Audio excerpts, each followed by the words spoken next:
Hello, my name is Mr. Wilke. We're learning statistics, and today's the day that we're going to start talking about statistical inference. So basically what statistical inference is going to do is we've been gathering data, we've been solving probabilities, we've been looking at distributions, but now we're going to be able to formalize things a little bit more.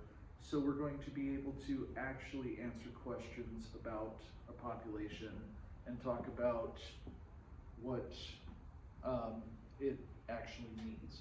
Okay, so we're going to start out by talking about what's called a confidence interval.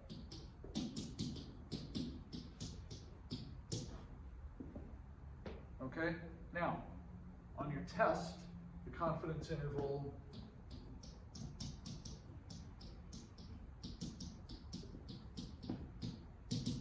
by test, I mean your formula sheet for the AP exam. It defines a confidence interval as a statistic plus or minus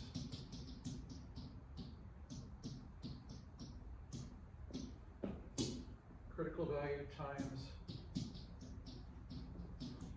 standard deviation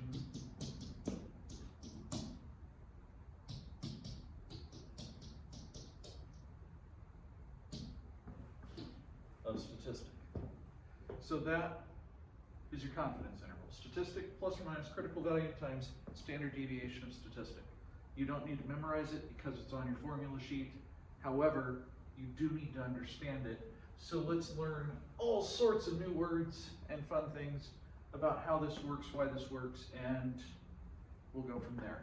All right, so let's start out with a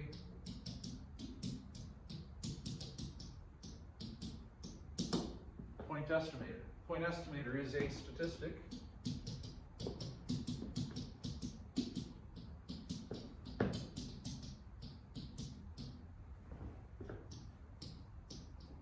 that estimates a parameter.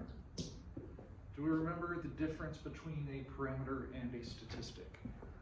A parameter is a number that describes a population, right? They're generally unknown.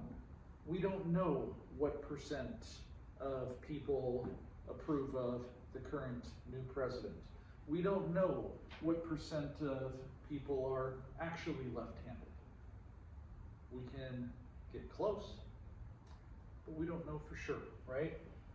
So we use a statistic instead of looking at the entire population because that takes way too long. We look at a sample and we find a statistic, which is the number that estimates the parameter. That's called the point estimator. Okay, the value of that statistic is called a point estimate. Okay, easy enough?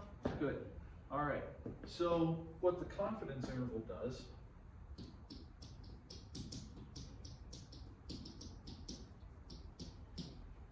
what the confidence interval does is it gives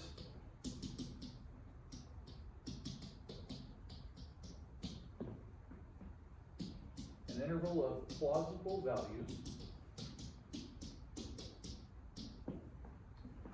okay, an interval of plausible values for a parameter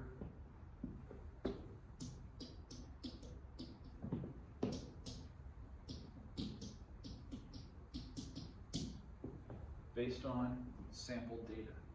Okay, so well, let's think about it. Usually when they do a Gallup poll or some sort of legitimate poll, right? Now it doesn't count when they do a voluntary response sample, right? You can't just click on an internet poll and say, oh, I think this, and that doesn't work, right? There's too much bias there. We need an unbiased estimator, so we need a random sample, okay? A confidence interval will give us an interval of plausible values for a parameter based on sample data. Okay? So if we take a unbiased estimator, that's going to be our point estimator, right? Our sample statistic is our point estimate. The confidence interval is going to give us an interval of plausible values for a parameter based on the sample data. Okay? So, usually you see something like, we estimate this plus or minus 3%, right? Okay? That's the confidence interval. The estimate for our former president that just left office, I think the last number I saw for his approval rating was somewhere around 33%, 37%, plus or minus 3%. So the estimate was 37%. The interval was from, if it's plus or minus 3%, be from 34 to 40%. Okay, would be the interval. The parameter is likely somewhere in there. Okay? All right, so let's talk about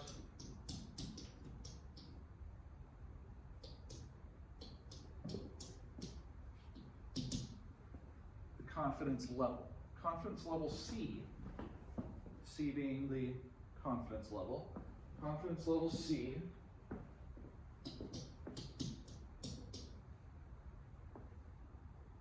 tells us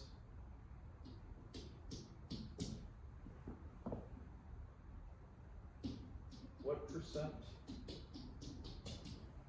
of the time, okay, so what percent of the time the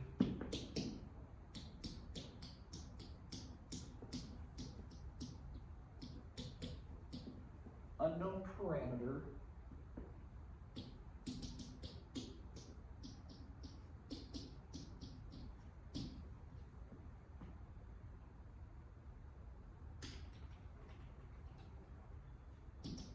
will be captured when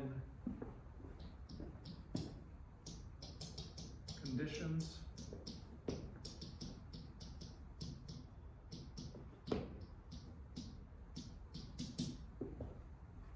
for inference are met. Okay? Now, 100% confidence isn't really a thing, right? Well, I mean, it could be, but the interval is going to be way too big because, well, things happen, right? Little statistical anomalies, outliers, they happen. Now, I could say, oh, the former president, his approval rating was 37% plus or minus 63%, 100% confident. But so what? That doesn't make any sense, right? So the confidence level is going to tell us what percent of the time the unknown parameter will be captured when conditions for inference are met. Usually the default is generally around a 95% confidence level, which means that 95% of the time we're going to capture the true parameter. We don't know if we captured it this time, but we do know that we're using a method that 95% of the time will capture the true parameter. Okay, does that make sense? If it doesn't, that's okay. It's one of those things that you gotta start being able to wrap your head around. Okay, so let's talk about margin of error. All right, so margin of error. Clearly, this is the plus or minus part, right? Margin of error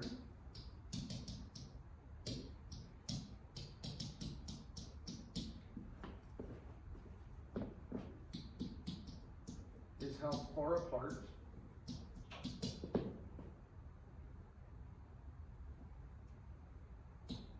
at most we expect our estimates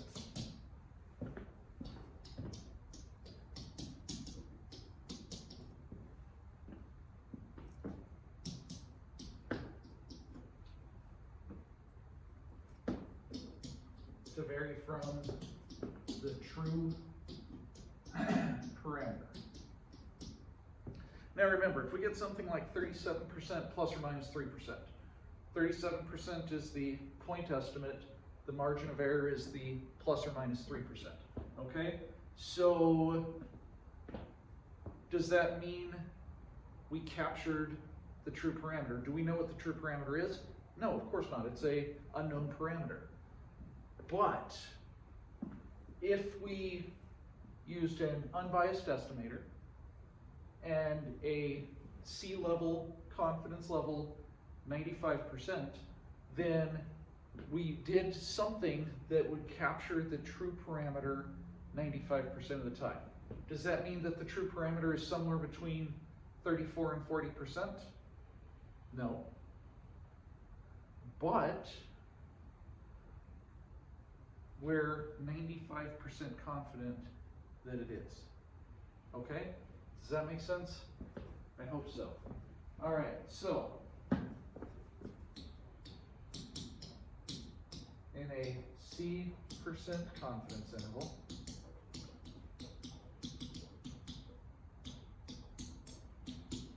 okay, in a C% confidence interval,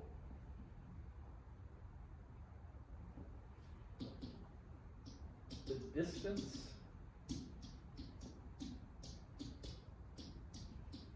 between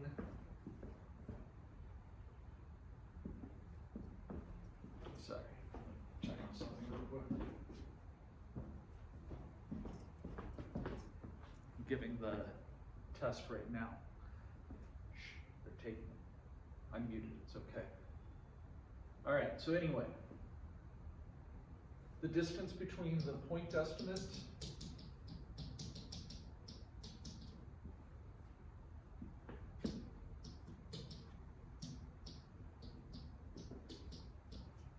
and the parameter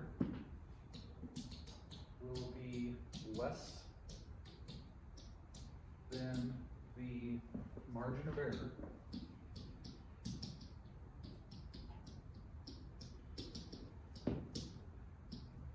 in C% of samples. Okay? All of this stuff is going to be tough to wrap your brain around. I get that. Ask lots of questions. We'll go over it a lot. We'll do examples. Okay? Don't worry about it, but we'll get there. Once we get there, the whole rest of the semester, ridiculously easy. Not ridiculously, but you know, easy enough. All right, one more thing we need to talk about. Let's talk about the critical value. Okay, so the critical value is a multiplier.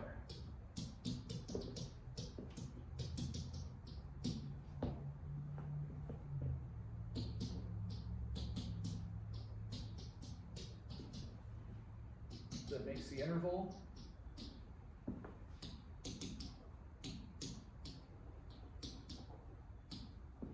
wide enough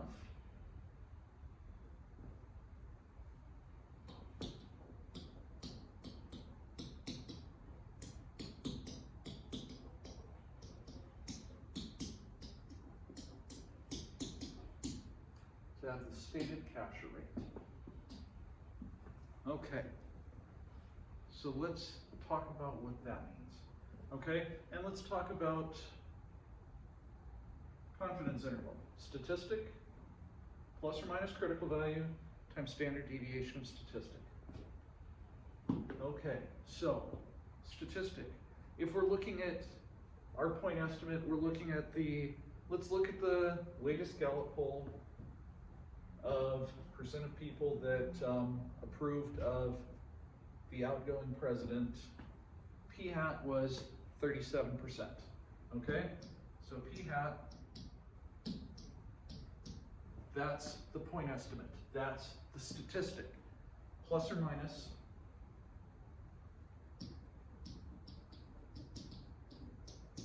the margin of error. Now the margin of error is the critical value times the standard deviation of the statistic. Now, let's think about the distribution of p-hat. Is it approximately normal? Yes, it is, right? The distribution of p hat is approximately normal as long as what is true in P and in Q are both greater than or equal to 10, right? And the population is more than 10 times the sample size.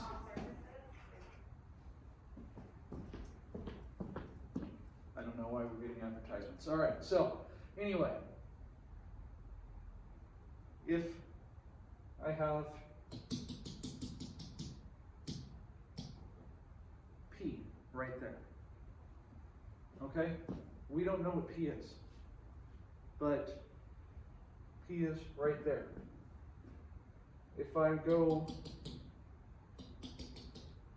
one standard deviation away, 68% of the sample proportions are going to be within one standard deviation of P. 95% of the sample proportions are going to be within 2 standard deviations of P, approximately. It's not quite 90%, 95%. It's actually, we'll look at actual critical values next time, okay? But for today, let's think of it in terms of just being 2, okay? So that's where 95% confidence comes in, because 95% of the sample proportions are within 2 standard deviations of the population proportion. Well, if I get my p hat here, and I go plus or minus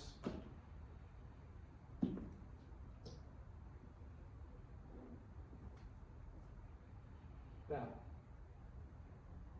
Well, if there's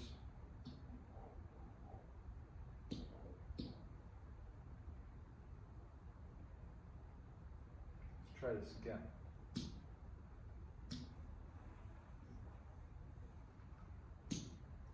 Oops.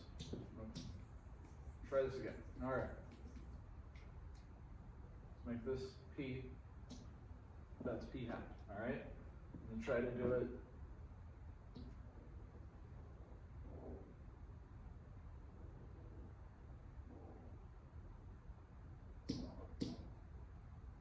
Hey, look at that. Got it. Okay, so if I put p hat there, p's in the interval, right? If I get a p hat over here, just barely, but it captured it. If I get a p hat over here, did not capture p. But how often does that happen? Not very often, right? It happens, it's that far above it 2.5% of the time, it'd be that far below it 2.5% of the time, right? So most of the time it's going to capture the true unknown parameter. Does that make more sense? I hope so. Okay, so the critical value, think about it, 2 times the standard deviation, that gives us that width of an interval, okay? And that's a 95% confidence interval. Does anybody have any questions? Probably a lot. I will answer them all. Anyway, yeah. Thanks for coming, and thanks to Hellfire for the t-shirt. And yeah, good luck with statistical inference. It's a lot, but you'll get there.